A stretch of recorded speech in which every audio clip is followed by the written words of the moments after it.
Welcome, everybody, to the Sales Unscripted podcast. My name is Brian Neal. And I'm Margaret Henney. Going back to my DJ days. It's all about timing. You actually have a great all DJ about voice. timing. That's right, isn't it? By the way, that scared the shit out of me. I was not expecting 85 that to degrees. go. This is Ben Harper, Steal My Kisses on Q95. That's called taking it to the hook when Ooh, the I music like starts. it. Anyways. I like it. Anywho. So that's just fun. I'm going to keep getting better at that. But we're glad you're here. This is Sales Unscripted podcast. We are unscripted. Yeah. We don't plan this very much. It's so fun to see all. people watch us record live because I think some people say, you know, well, are you guys going to get ready? I'm like, this is what we do. Like, we We're literally ready. talk, like, you ready to go? Like, go, and we go and talk. That's so funny that you bring that up because, Yeah. like, we've talked about this, but we were recently out at the track, had this, like, great in-person event, and I was like, oh, I'm so excited for you guys to see, because, like, this is exactly how it goes down Yeah. in the studio, too. Like, Totally. we put on our headphones, we're like, hey, what's going on? Let's shoot go. the shit a little bit Let's and then do it. figure out what we're talking about. So we have, we're going to talk today about selling in the summer, right? Selling in the summer. break. Summer So slump. summer slump for some. Now we will say, because it is summertime, school's out for summer. Well, I wish I had that queued up. School's out for summer. We've got an intern working for Blind Zebra. His name's Sam Neal. Same last name. Sitting right here doing video for us. Hey, Sam. So Sam just finished his freshman year of college, and you two were talking beforehand Yeah. about your freshman year of college experience. And I Yeah. would love to let our listeners hear about your impression. And I think you and Sam had the same impression. Mine's slightly different. But what did you say about your first year of college? Okay, so I went to Butler, and mind you, it was my first semester. For some reason, my first semester was just like, it was a little tough. I don't know why. I was like having a hard time transitioning. Like I didn't know quite where I was fitting in and finding my people. Second semester, completely different story. Found it? Oh my God. I found my people and I was like in my groove. And then it like catapulted me into sophomore year, which was chef's kiss, the best year. I loved sophomore was? year. Really? Yeah. Here's Oh, why. interesting. Not everybody would agree with this, but so my friends and I like kind of banded together and we were like, we're not going to rush. We're not going to rush. And Explain to people that might not know what rush is, just in case. Oh, I'm sorry. Yes. So Greek life, whether you want to be in a sorority or fraternity, it's a big thing at some schools. It's a big thing at Butler, where I went to school. Not every school, but at Butler, it's a pretty big deal, and a lot of people do it. But for some reason, we were like, it's just like not our vibe, you know. And some people loved it and had a great time, but we were like, you know what? We're going to be GDI. Stands for? Goddamn independent. Goddamn independence. Goddamn. That's good. That should be a song, GDI. I know. So anyway, we were like, we're going to band together. We're not going to do it. We're going to stay. But you had to stay in the dorms another year. Oh. And so what we did is we had our group and you had a lottery to pick your room. And you got to, like, your lottery draw was based on your GPA. So we paired up our smart friends with our dumb friends. That's actually very good. And we were like, oh, this is my roommate. And so we got the best GPA draws. Which friend were you, Margaret? I was the smart Yay, one. let's go. Thank Margaret you. in the house. I would flip my hair if my hair was down, but it's not. But That's then awesome. it worked out. So we had this like little pod sophomore year in the dorms, and we had a blast. I loved living in the dorms on campus. And then as a sophomore, you got to be on co-ed floors. As a freshman, not only was I not on a co-ed floor, I was in a whole co-ed dorm. So- I mean, chicks everywhere. It was horrible. You mean not co-ed, like gender? Oh, I'm sorry. specific, Yes, not it was your all freshman girls. year. Yes, Yeah. it was called Schwitzer at the time, and it was knocked down, and it was known as Schwitzer. It was known as the Virgin Vault. We had one of those at IU. Did you? What was it called? Forest Hall was called the Virgin Vault. They called it the Virgin Vault too? Virgin Vault, yeah. Get same your thing. own cool name. Yeah, I know. I don't know who thought of it first. I mean, IU's been around a while. So is Butler. Yeah. So that's very interesting. So you lived in the dorms your sophomore year of college. I did, yes. Nerd And I alert. loved it. Had a great time. I know. That's okay. You were in a fraternity, right? So my dad was he was a hippie. He was very free. He was anti-fraternity, not just like, not for me. What He a was bunch like, of frat boy, like that kind of Okay. like against him. So I was very against it. Had plans to go live in an apartment with Yeah. all my high school friends, and then one of my dorm floor guys and said, "Hey, remember going to this frat party?" When I'm like, "Sure." We go there. I'm like, "Okie dokie, This is a great where it's at." time. Yes. So I jumped right in, and then I became what I call a quote from 16 Candles from Anthony Michael Hall. I became president of the Interfraternity Council my junior year, or otherwise known as the king of the dipshits. That's like being the king of the Greek system, king of the dipshits, and that was me. And that's Were you the social big time chair? nerd alert. No. Okay. I was that was like for the whole fraternity Greek system. That sort of that's thing. It was cool. very, very nerdy, but very fun. Kind of a joiner student activities geek thing. I love it. But I had a blast too. And I had my sophomore year was probably my worst. Why? Because I got really good grades because we had to pledge during the fraternity thing. So I had study tables, made dean's list, really, really great. Yeah. And the second year, not so much. I did though. Had a lot of fun. My nickname in after my freshman year, so this happens at the time, I got multiple nicknames. One of them was Girth. One of them was your Chubby. son is in the room. Chubby. No, hang on. One of them was Big Neil. And the reason is because I gained 30 pounds in about 10 minutes. What? I got so fat my freshman year, like literally ballooned. They're like, dude, and the guys were just, they don't give a shit. Yeah. Guys They'll are just like, give you such a hard time. Dude, what's up? Yeah. Like push back a little bit. Get a little Tone puffy. it down, boy. Yeah. I was so A little soft, a thick little as fluffy. a brick. Hey.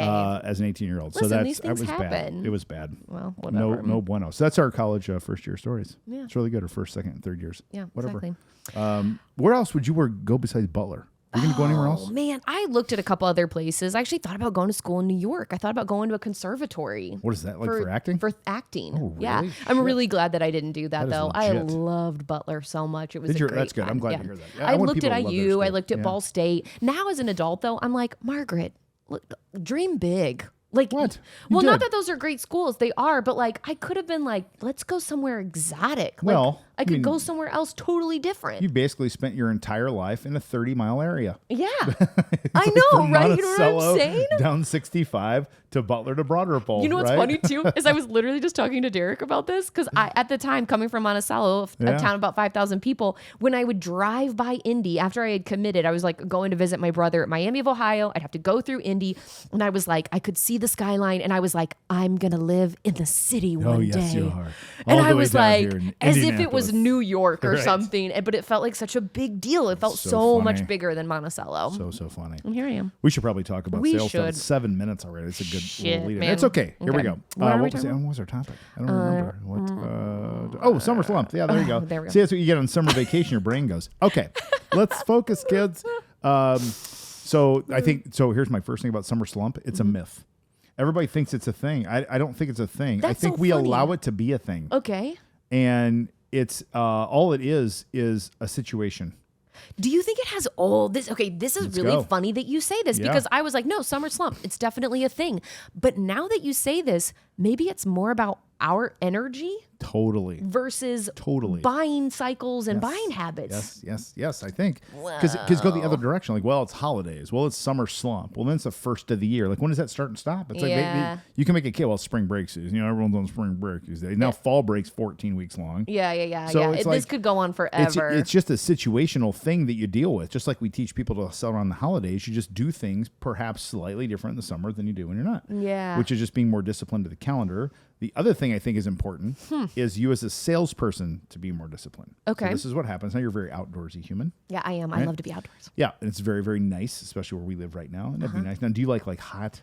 I do you do. like this- I I do love it. too. Like I love to be working hot. out, I love to sweat. Oh, me too. Now, what I don't like though is like I would never camp. I know we talked about We've this. talked about you Yeah. hate camping. Hate That's camping. totally fair. That's It's totally fair. hot and I do like to be sticky. hot near a body of water. Okay, that's fair. Yeah, you're very water oriented So, there, aren't you? So we can't get as salespeople caught up in the summer behavior that takes away from our sales stuff. And this is what I think happens. I think we use the buyer's summer thing as the excuse. Well, I can't get a hold of anyone. What time is it? 2:00. Oh, the deck's open upstairs. Let's go have a summer shandy, a liney summer shandy. Right. Yeah, I'm guilty of that. You do, and you get caught up. And I'm not saying not to take breaks and that sort of thing, but man, Right. if I know it's nice out, you're like, oh, it's been winter.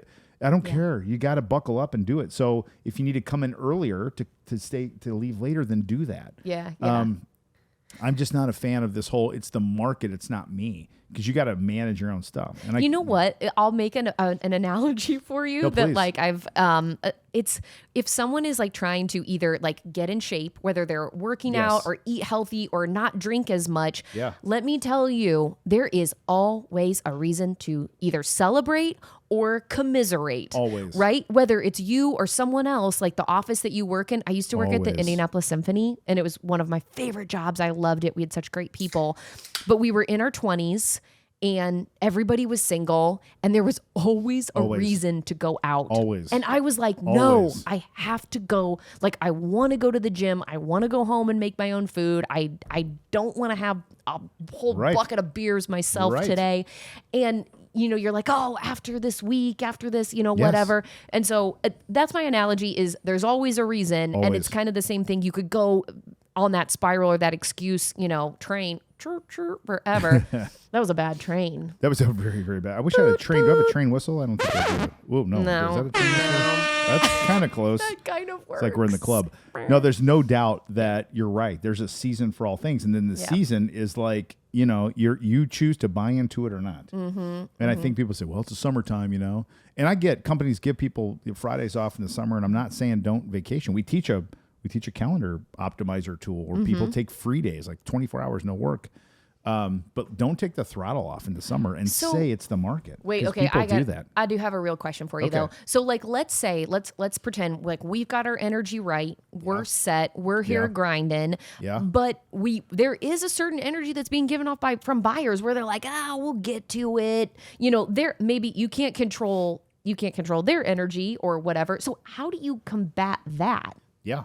So two different directions on that. The first is the individual. So you're in the summertime, like, so we got a lot of vacation coming up, like no problem. We get that. Same deal in the holidays. Here's what we do in those situations. Okay. So if you're going to be like in and out vacation stuff, so the calendar becomes like ultra important. So let's look out, let's open up calendars now and let's look through, call it 4th of July. Mm-hmm. That way you can tell me when you're out, when you're in, even some of the teammates, so we can kind of get a gauge on what the timeline should look like together. Mm-hmm. Even if it flips into August, that's fine. I just want to get clear on it. Yeah. Okay. Great. As best we can. You're doing that. You're driving the calendar agreement together, no matter how long it is, even if it's the summertime. Well, I'm going to be out vacation. Okay. So that's one thing. The other thing is you just got to get more going. Yeah. You just got to work hard. So you just got to fill your pipeline more. Got it. I did a webinar just about an hour and a half ago with a Sales Assembly up in Chicago. Great group. You know Sales Assembly? I don't. Oh, they're awesome. It's like basically just a big kind of coaching, training consortium. People like enroll their people there. Excuse me, the word consortium is so good. Was that good? You like I consortium? Loved it. That yes, just popped out. I never say consortium. See, you're always like so weird about your vocabulary, and that's a great word. I didn't know what to call it, but that's a thing. I like consortium. Good job. That's about as big as it's going to get, though. I'm telling you. It was we were talking about what people need now in terms of like how much pipeline do you need to reach your goal? And everyone's still hanging on to what it was in the past. So people say, well, I need, 2 times my closing goal in my pipeline. So if your goal is 500,000, you need $1 million. I don't think that's the case anymore. Yeah. I think you need 2 million now. And I think in the summer, same deal. You might need more in the pipeline. So then you need to make do more behavior to get the same outcome. Gosh, that's really right. This is what people want to do. They want to paddle off. Go, well, it's summertime, boss. It's sorry, there's people out there. And I guarantee there are people that actually work through the summer. Yeah. Oh, they do exist. For sure. That's funny that you say that. It's really timely because Elizabeth at my company, she's back from maternity leave. She's back? She's back from maternity. She's great. She's great. She has 2 beautiful daughters, and she's awesome. She's very happy to be back. Guess who's even happier for her to be back? You. I'm so happy. Does that take like a load of pressure off of you? Oh my God, like a ton. And That's plus, nice. she's just like my person at work. Yeah, so you guys are buds, aren't you? Yeah, but we were kind of talking the same thing because we were like, hey, fill in the funnel with MQLs, marketing qualified leads, in order to turn those. Okay, let's say we turn 20 or 30% of those into SQL, sales qualified leads, and they're closing 20% of those. This is our average deal size. What do we need at the top of the funnel? We're working backwards on some math, and we're like, we need more leads. A lot. We got to be doing more, spending more, generating more. So the same thing is true for my marketing folks out there as well, right? Yes. But it transfers over to sales too. It totally does. Yeah. I would also think about counter seasonality here too. Most people don't think about this. And so like I've got a client that's in the construction business. And so if you're calling like north of, call it Tennessee in the United States, and you work in the construction world, well, you can't really talk to those people now because they're working, but you can talk to them in the wintertime. Yeah. And I would ask myself, what's counter to that? So what businesses flourish? So businesses that flourish, retail businesses flourish in the Christmas time. You can't talk to them holidays, right? Yeah. But in the summertime, they're still busy, but maybe not as busy. That's an idea too. Now may not be as many of those, but think about that. That's such a good idea. I want to sit down and like put some thought. Like here's an example. So financial services or like accounting firms or health insurance. All health insurance gets renewed in the fourth quarter. Pain in the ass to talk about it then. It's too late. Great time now, though. Yeah. So I'm reaching out to people who may not be as busy. I just did a gig with a group that sells fuel to farmers. Okay. And they're like, well, they call them growers. That's the fancy word. Oh, not farmers, growers. No, growers. Isn't that great? Huh. All right. Yeah. I don't know why, but it sounds fancier than farmers. Well, I like it. Yeah. Have you seen the show Farmer Needs a Wife or whatever that's called on Fox? Oh my God. Is it like a dating show for a farmer? Totally. So it's basically they got all these hot farmer dudes. And all these beautiful like city women. Oh, no kidding. And they're trying to like match them up, and the woman's like basically gonna. It's a reality show. Yeah, It's not reality, but it's staged like a reality show. Sounds kind of hot. It's pretty cool actually to see. Yeah, but you see the people. So you see these women who grew up in Manhattan, and Chicago, and L.A. And oh man, they see a man swing an axe and they're done for. In Nebraska. Like, but the trick is, if they hook up and they like kind of like the Bachelorette, they propose and they're going to go get married and live on the farm. That's bananas. That's a big deal. Not the farm part, but the getting married. Like deal. Y'all, off of one of those shows. Back it up. I do have. I don't want to get too. We've already gone off. Did you know I have a what do you call it? A brush with fame. It's much greater than a brush with fame with Is this the Bachelorette. Different? No. What? Well, who was the first Bachelorette? I wouldn't have the faintest idea. Trista Wren. Oh, Trista Wren. Where did Trista Wren go to college? What did you say? Oh, IU. Oh, what's her best friend's name? Oh, Sarah. Who did Brian date senior year? Oh, Sarah dated her. Yeah, so no. A lot of history there. A lot of history. All I'm not gonna say last name. Go. Well, Trista's famous, but Sarah's not. So lots of history with Trista Wren. The very first back. She's still married to her guy. He's a firefighter. Oh my God. Anyway, we digress. So really, really important.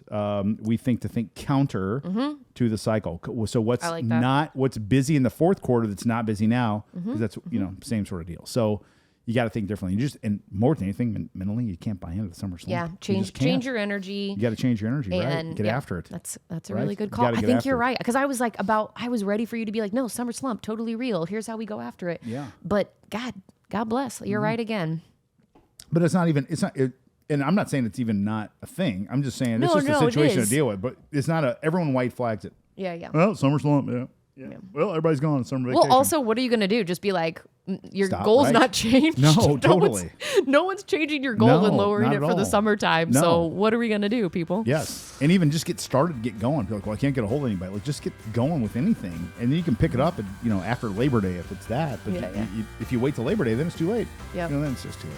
Time to start prepping, people. Here we go. Okay. So that's it. I love it. See you guys next time. All right. Later. Bye.